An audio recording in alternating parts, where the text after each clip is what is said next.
संसद के दोनों सदनों की कार्यवाही शुरू होते ही 2 बजे तक स्थगित। विपक्ष के अड़ियल बर्ताव की वजह से बजट सत्र के दूसरे चरण में नहीं हो पा रहा है कामकाज।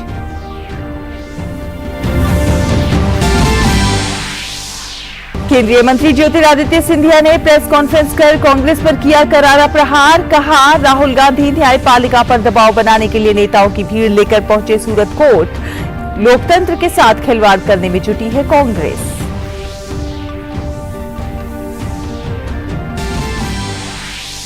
भारत की G20 अध्यक्षता के तहत IIT कानपुर में आज से यूथ 20 विचार विमर्श सत्र का आयोजन। देश विदेश के 1200 से ज्यादा युवा प्रतिनिधि ले रहे हैं भाग। नागालैंड में कृषि, खाद्य प्रसंस्करण और पर्यटन के क्षेत्र में बहुपक्षीय संभावनाओं पर B20 की बैठक।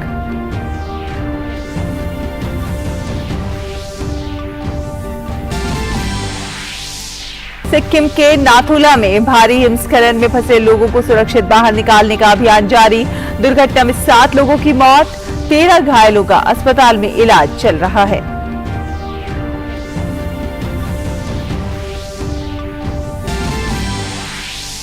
चौंतीस आपराधिक मामलों को लेकर पूर्व अमेरिकी राष्ट्रपति डोनाल्ड ट्रंप न्यूयॉर्क की एक अदालत में हुए पेश। ट्रंप ने खुद को बेकसूर बताते हुए बाइडेन सरकार पर चुनाव में रोकने की साजिश का लगाया आरोप।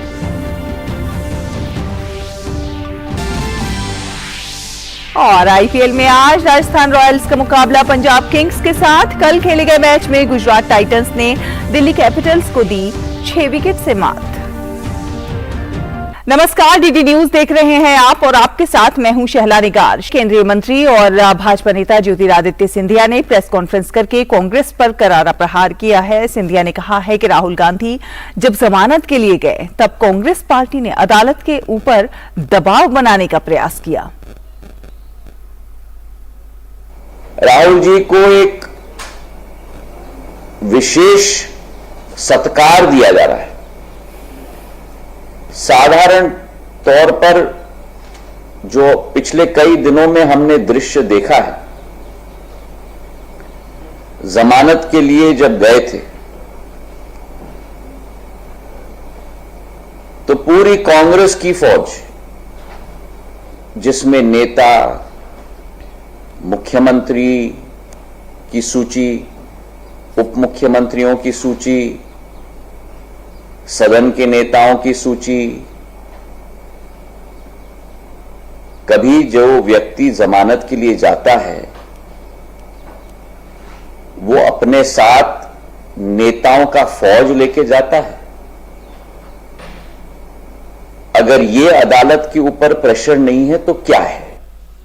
भाजपा नेता ज्योतिरादित्य सिंधिया ने कहा कि कांग्रेस पार्टी ने व्यक्ति विशेष के लिए लोगों के आम जीवन में रुकावटें पैदा की। जो माहौल पूरे देश में तैनात किया गया, जहां शहर शहर में ट्रेनें रोकी गई, आम जन की आवागमन में रोड़े अटकाए गए, मैं पूछना चाहता हूं कांग्रेस पार्टी से कि क्या यह गांधीवाद का सिद्धांत है? इस प्रश्न का उत्तर दें। और ये व्यक्ति विशेष के लिए क्यों सब किया जा रहा है? और केरल के कोझिकोड में ट्रेन में आग लगाने वाले आरोपी को पुलिस ने महाराष्ट्र से गिरफ्तार कर लिया है। रेल मंत्री अश्विनी वैष्णव ने कोझिकोड ट्रेन आग के आरोपी की गिरफ्तारी पर महाराष्ट्र सरकार, पुलिस और RPF और NIA को धन्यवाद दिया है। This heinous crime has been apprehended in Ratnagiri district of Maharashtra. I thank the government of Maharashtra, their police, RPF and all the people connected with this, including NIA, who have been able to very rapidly, very quickly apprehend this person. और अब बात करेंगे G20 की।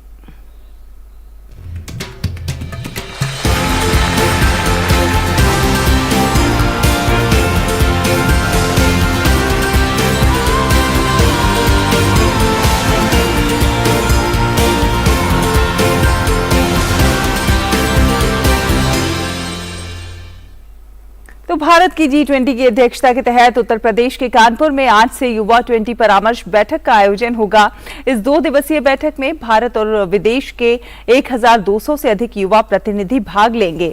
बैठक में future of health, technology for sustainable future और innovation in future of work के विषयों पर पैनल चर्चा होगी।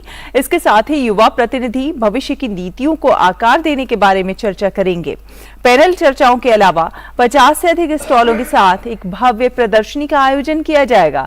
इसमें startup incubation and innovation centre और भारतीय प्रौद्योगिकी संस्थान कानपुर के स्टार्टअप्स द्वारा तकनीकी स्टॉलों के साथ विज्ञान, नवाचार और शिक्षा का प्रदर्शन किया जाएगा। आपको बता दें कि युवा 20 परामर्श बैठक एक ऐसा मंच प्रदान करता है जो युवाओं को जोड़ने, विचारों और अनुभवों को साझा करने और वैश्विक चिंताओं को कम करने के लिए अभिनव समाधान खोजने के बारे में विचार विमर्श करने के लिए एक साथ लाता है। नागालैंड के कोहिमा में पूर्वोत्तर क्षेत्र के चौथे B20 सम्मेलन का आज दूसरा दिन है। बैठक के दूसरे दिन आज कई बैठकें आयोजित होंगी। कृषि और खाद्य प्रसंस्करण, पर्यटन और सूचना प्रौद्योगिकी में बहुपक्षीय व्यापार साझेदारी का अवसर सम्मेलन का मुख्य विषय है। B20 वैश्विक व्यापार समुदाय का प्रतिनिधित्व करने वाला आधिकारिक G20 संवाद मंच है। ये G20 के सबसे प्रमुख संवाद समूहों में से एक है, जिसमें कंपनियां और व्यावसायिक संगठन प्रतिभागियों के रूप में मौजूद हैं। बैठक से पूर्वोत्तर में अर्थव्यवस्था के महत्वपूर्ण क्षेत्रों के विकास में सहायता मिलेगी। इसके साथ ही आर्थिक विकास को सुविधाजनक बनाया जाएगा। बैठक के अलावा वहीं प्रतिनिधि नागालैंड की संस्कृति से भी रूबरू होंगे। और गुवाहाटी में G20 की दूसरी रोजगार कार्य समूह की बैठक के दूसरे दिन प्रतिनिधियों ने मसौदा, मंत्री स्तरीय घोषणा के भाग 1 और 2 तथा प्लेटफॉर्म अर्थव्यवस्था तथा सामाजिक संरक्षण भाग 1 और 2 पर कल चर्चा की। सत्र के अंतिम दिन सामाजिक संरक्षण, सतत वित्त और वैश्विक कौशल अंतराल संबोधन पर चर्चाएं हुई। सदस्य देशों के कुल 74 प्रतिनिधियों, अतिथि देशों तथा अंतर्राष्ट्रीय संगठनों ने इस 3 दिवसीय सम्मेलन में भागीदारी की है। श्रम और रोजगार मंत्रालय भारत सरकार भारत की G20 की अध्यक्षता के अंतर्गत रोजगार कार्य समूह के लिए नोडल मंत्रालय है। G20 की बैठकें देश के विभिन्न शहरों में चल रही हैं। आगामी दिनों में ये बैठक वाराणसी में भी होनी है, जिसके लिए उत्तर प्रदेश पर्यटन विभाग कुछ टूरिस्ट गाइड को 3 दिवसीय प्रशिक्षण देकर तैयार कर रहा है। आपको दिखाते हैं हमारे संवाददाता की ये रिपोर्ट। G20 के लिए भारत मेजबान है, अध्यक्षता कर रहा है। वाराणसी में भी G20 की बैठकें होनी हैं। उत्तर प्रदेश पर्यटन ने वाराणसी, खासतौर से वाराणसी के लिए एक विशेष व्यवस्था की है, जिसमें 3 दिवसीय एक ट्रेनिंग कैंप रखा है। और इस बारे में जानकारी देने के लिए हमारे साथ टूरिज्म के डिप्टी डायरेक्टर रावत जी हैं। रावत जी, ये क्या व्यवस्था आपने की है G20 को देखते हुए? मैं बताना चाहूँगा कि G20 का आयोजन बनारस में 17 से 19 हो रहा है। G20 प्रदेश में 4 जगह है, जिसमें लखनऊ, आगरा हो चुका है। अब इसके बाद बनारस, देन नोएडा है। G20 के इस आयोजन में हमने यहाँ पर आने वाले आगंतुकों को एक गाइड की ट्रेनिंग रखी गई है, जिनकी आवश्यकता हमको होगी। ये गाइड विशेषकर पर्यटन विभाग से की ट्रेनिंग प्राप्त कर रहे हैं। ये बनारस के हैं। बनारस के विषय में हम इनको प्रशिक्षण दे रहे हैं, ताकि आने वालों को लोगों को बनारस के विषय में ये जानकारी मिल सके और एक सहयोग के रूप में ये बनारस को उनके सामने प्रस्तुत कर सकें। ये गाइड हैं जिन लोगों को ट्रेनिंग दी गई है। विकास जी, आप लोगों को इस ट्रेनिंग से कितना लाभ हुआ और G20 के लिए कितने तैयार अनुभव कर रहे हैं? लाभ तो इन सब लोगों का आशीर्वाद और बनाए रखे हैं, उनको दिया है, तो फिर ऐसा नहीं है कि आगे काम आएगा। हम पिछले काफ़ी समय से भी गाइड का काम कर रहे हैं, तो आगे ये फ्रूटफुल ही होगा। आपको कितना लाभकारी लग रहा है और G20 की खासतौर से आयोजन में या मेज़बानी में आप कितना अपने आप को पाएंगे? मुझे लगता है सर, ये बहुत बड़ा काम हो रहा है गवर्नमेंट की तरफ से। ये केवल G20 के लिए जो गवर्नमेंट कर रही है, इंटरनेशनल लेवल पे इंडिया को और स्पेशली हमारे बनारस को जो प्रमोट करने का प्रयास किया जा रहा है, मुझे लगता है बहुत ही ज़्यादा अच्छा है। और इससे सिर्फ हम G20 के माध्यम से सिर्फ प्रमोट ही नहीं करें, बल्कि हमें लगता है हमें एक छोटा मोटा रोजगार जो हमारे लोकल कम्युनिटी है हमारे जैसे गाइड हैं उनको भी मिल रहा है, और कहीं ना कहीं हम भी इस चीज़ को प्रमोट करने में अपना योगदान दे रहे हैं। उसके लिए सरकार को बहुत बहुत ट्रेनिंग से आपको कितना लाभ दिखाई दे रहा है? सर, पहली बात तो हमारा सौभाग्य है कि हमें ऐसी कोई अपॉर्चुनिटी मिली है। यहाँ पे पूरा बेसिक लेवल से प्रिपरेशन हो रही है। जैसे हमारा सिलेक्शन हुआ है, आज हमें प्रॉपर ट्रेनिंग दी जा रही है। इसके साथ साथ हमें एक प्रोटोकॉल दिया जा रहा है कि कैसे हम अपना बेस्ट और कैसे अपना एवरीथिंग हम सब तरफ से पोर्ट्रे कर सके एज अ डेस्टिनेशन और अ कल्चरल रिप्रेजेंटेटिव। तो overall it is a very wonderful experience and we all are excited. हर तरह से जैसे कोशिश हो रही है, हम लोगों की भी पूरी कोशिश रहेगी कि हम आने वाले गेस्ट को बेस्ट प्रोवाइड कर सकें। थैंक ये यू। लोग ही बनारस को रिप्रेजेंट करेंगे उन डेलीगेट्स के सामने जो G20 में यहाँ पर शामिल होंगे। अच्छा प्रयास है पर्यटन विभाग का इनको ट्रेनिंग देने का, ये भी उत्साहित हैं और पर्यटन विभाग भी उत्साहित है। कैमरा पर्सन मनीष सिंह के साथ डॉक्टर केश बहादुर सिंह गौतम, DD न्यूज वाराणसी। और वाराणसी के 4 उत्पादों को GI टैग की मान्यता मिली है। इस GI टैग के लिए वाराणसी के ही काम करने वाले पद्मश्री डॉक्टर रजनीकांत ने काफी प्रयास किए हैं, जिनसे DD न्यूज ने खास बातचीत की। GI टैग किसी भी उत्पाद के लिए बड़ा मायने रखता है और वाराणसी के तो क्या कहने। वाराणसी के 4 उत्पादों को GI टैग में शामिल किया गया है और GI टैग के जो प्रणेता हैं डॉक्टर रजनीकांत जी, वो इस पर बात करने के लिए हमारे साथ हैं। देखिए, बनारस अपने आप में दुनिया के एक वो अनूठा शहर है जहां पे विविधता इतनी भरी हुई है कि अकेले इस शहर में 18 GI क्राफ्ट हैं जो पूरी दुनिया में कहीं नहीं है, और उसमें 20 लाख अधिक लोगों को वो कारोबार मिला है और सालाना कारोबार इसका लगभग 25,500 करोड़ के आसपास है। अभी तक हैंडलूम हैंडीक्राफ्ट को यहाँ पे GI मिला हुआ था जो पूरी दुनिया में ख्याति प्राप्त है, और माननीय प्रधानमंत्री जी इन GI उत्पादों को जब भी दुनिया के किसी भी राष्ट्राध्यक्ष से मिलते हैं या बाहर जाते हैं तो उसको भेंट करते हैं। कृषि उत्पादों के लिए GI पे काफी समय से चर्चा हो रही थी, क्योंकि बनारस का पान और बनारसी लंगड़ा आम ये राष्ट्रीय स्तर पे क्या अंतर्राष्ट्रीय स्तर पे मशहूर है। तो उसके लिए कोविड के कठिन समय में GI का आवेदन किया गया था। नाबार्ड ने और राज्य सरकार ने उसमें सहयोग प्रदान किया। माननीय प्रधानमंत्री जी जब कहते हैं कि आत्मनिर्भर भारत, लोकल से ग्लोबल, तो जो GI है वो लीगल लोकल है, कानूनी लोकल है। इस बात की गारंटी देता है कि उसी भूभाग का है। अब हमें लग रहा है कि शायद सरकार के प्रयास से आने वाली इस गर्मी में बनारस का लंगड़ा आम GI टैग के साथ दुनिया के बाजार में जाएगा।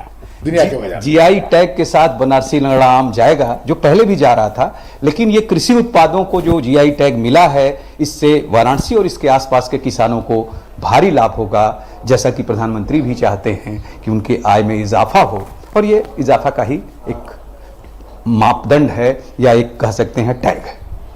डॉक्टर केश बहादुर सिंह गौतम, DD न्यूज वाराणसी।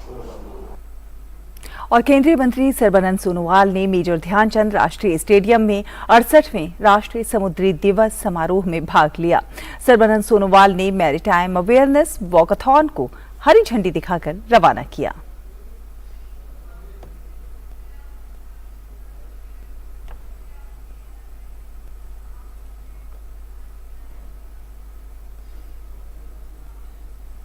और आपको बता दें कि देश में कोरोना के मामले एक बार फिर से तेजी से बढ़ने लगे हैं।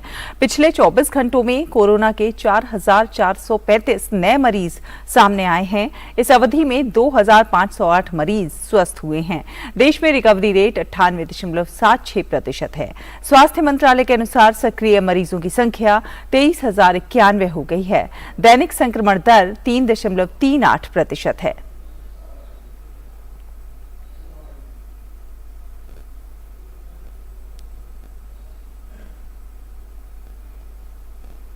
और वहीं कोरोना टीकाकरण की बात करें तो पिछले 24 घंटों में 1,979 खुराकें दी गई हैं। देश में अब तक 220 करोड़ 66 लाख से अधिक खुराकें दी जा चुकी हैं।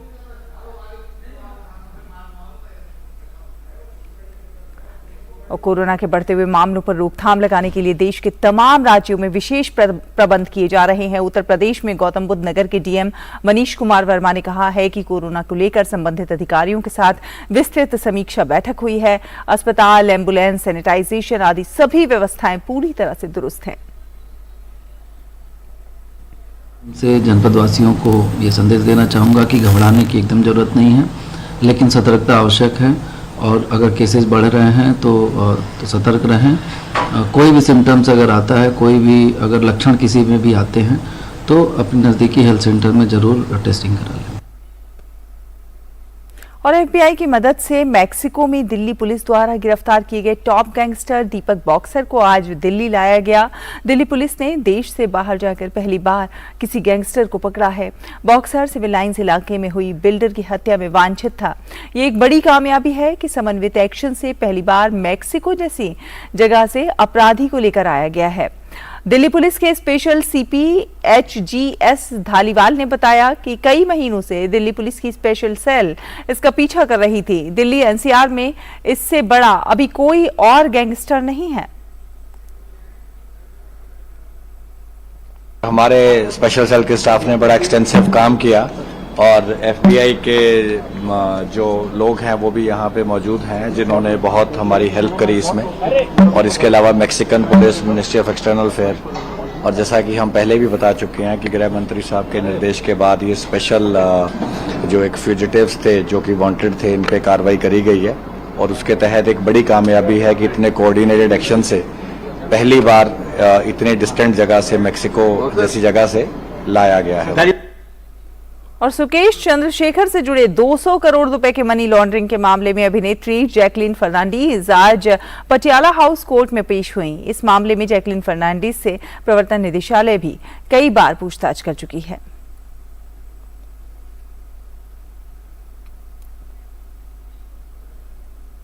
सिक्किम में हिमस्खलन से लापता लोगों की तलाश करने के लिए तलाशी और बचाव अभियान फिर से शुरू हो गया है।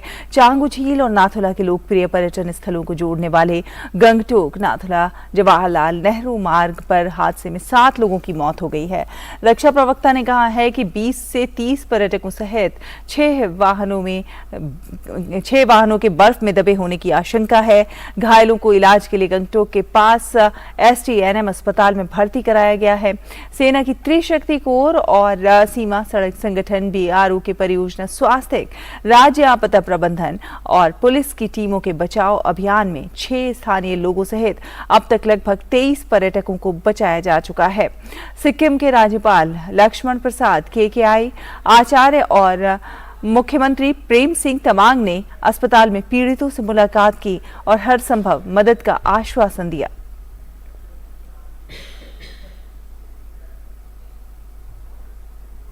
प्रधानमंत्री नरेंद्र मोदी ने 29 अप्रैल 2018 को प्रसारित मन की बात कार्यक्रम में युवाओं को फिट इंडिया का मंत्र दिया था। PM मोदी ने लोगों के बेहतर स्वास्थ्य पर जोर देते हुए कहा था कि फिट इंडिया को लेकर लोग उत्साह के साथ जुड़ रहे हैं।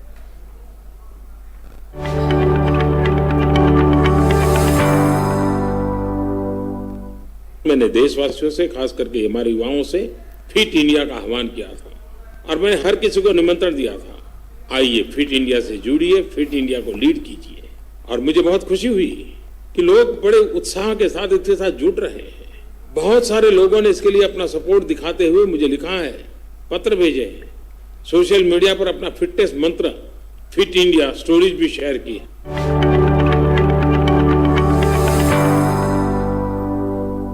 प्रधानमंत्री मुद्रा लोन योजना उन उद्यमियों के लिए है जिन्हें प्राइमरी लेवल पर अपना व्यापार को शुरू करने के लिए कम पैसों की जरूरत है। ऐसे सभी उद्यमियों को 50,000 रुपए तक का ऋण 10 से 12% के वार्षिक ब्याज दर पर दिया जाता है, जिसका भुगतान आवेदक 5 वर्ष की अवधि के अंतर्गत कर सकते हैं। मैंने पहले एक छोटी मशीन खरीदी जो कि 4 लाख की थी। उसके बाद मैंने वो लोन चुकता करने के बाद एक मशीन और खरीदी 6 लाख की, जो भी मुझे मुद्रा लोन के थ्रू ही मिली।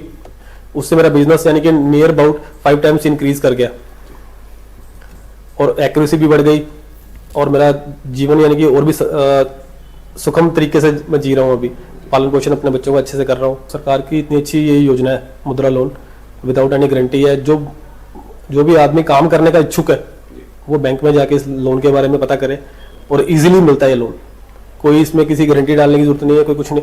आपको अपना काम दिखाना है, थोड़ा बहुत जो आप काम कर रहे हो उसके ब्याज पे आपको लोन मिल जाएगा। और स्टैंड अप इंडिया योजना के आज 7 वर्ष पूरे हो गए हैं। इस योजना का उद्देश्य महिलाओं और अनुसूचित जाति और अनुसूचित जनजाति के समुदायों में उद्यमिता को बढ़ावा देना है। विनिर्माण, सेवा और व्यापार क्षेत्र और कृषि से संबंधित गतिविधि के क्षेत्र में ग्रीनफील्ड उद्यमों के लिए ऋण प्रदान करना है। इस योजना के तहत अनुसूचित जाति, अनुसूचित जनजाति और महिला वर्गों के 1.80 लाख से ज्यादा उद्यमियों को सशक्त बनाया गया है। जमीनी स्तर पर उद्यमिता को बढ़ावा देने के लिए 5 अप्रैल 2016 को स्टैंड अप इंडिया योजना की शुरुआत की गई थी। जीवन भर सामाजिक अन्याय और अस्पृश्यता के खिलाफ लड़ाई लड़ने वाले बाबू जगजीवन राम की आज जयंती है। 5 अप्रैल 1908 को बिहार में जन्मे बाबू जगजीवन राम दलितों एवं शोषितों के सच्चे प्रतिनिधि थे। स्वतंत्रता प्राप्ति के बाद वो 1952 से 1984 तक लगातार सांसद चुने गए और लंबे समय तक केंद्रीय मंत्री रहे। बाबू जगजीवन राम सभी जाति और धर्म के लोगों को जोड़ना चाहते थे ताकि भारत की एकता हमेशा बनी रहे। दलित एवं कमजोर लोगों के कल्याण के लिए उनके दृढ़ समर्पण और निरंतर संघर्षरत रहने की वजह से उन्हें दलितों का मसीहा कहा जाता था। पूर्व उप प्रधानमंत्री बाबू जगजीवन राम की जयंती पर प्रधानमंत्री नरेंद्र मोदी ने उन्हें नमन किया है। अपने ट्वीट में प्रधानमंत्री ने कहा कि आजादी की लड़ाई के सक्रिय सेनानी रहे पूर्व उप प्रधानमंत्री बाबू जगजीवन राम को उनकी जयंती पर आदरपूर्ण श्रद्धांजलि। समाज के वंचित वर्ग को विकास की मुख्य धारा से जोड़ने के उनके प्रयास सदैव प्रेरणा स्रोत बने रहेंगे। बात करेंगे खेलों की। इंडियन प्रीमियर लीग में आज शाम गुवाहाटी में राजस्थान रॉयल्स का सामना पंजाब किंग्स से होगा। पिछले सीजन के उपविजेता राजस्थान की टीम ने जीत के साथ शुरुआत की है। वहीं दूसरी ओर पंजाब किंग्स की टीम ने भी केकेआर को हराकर जीत हासिल की है। राजस्थान के लिए विस्फोटक बल्लेबाज जोस बटलर टीम के लिए अहम हैं, जबकि कप्तान संजू सैमसन और यशस्वी जायसवाल भी अच्छी लय में नजर आ रहे हैं। पंजाब किंग्स का पहले मैच में प्रदर्शन शानदार रहा था। शिखर धवन और भानुका राजपक्षे ने कमाल की बल्लेबाजी करते हुए टीम को मजबूत किया था। इंडियन प्रीमियर लीग में मंगलवार को दिल्ली कैपिटल्स को गुजरात टाइटंस के खिलाफ हार का मुंह देखना पड़ा। टीम को गत चैंपियन गुजरात टाइटंस ने 6 विकेट से हरा दिया। युवा बल्लेबाज साई सुदर्शन ने नाबाद 62 रनों की पारी खेली। दिल्ली की ये इस सीजन में लगातार दूसरी हार है। तो इसी के साथ इस बुलेटिन में फिलहाल इतना ही। नमस्कार।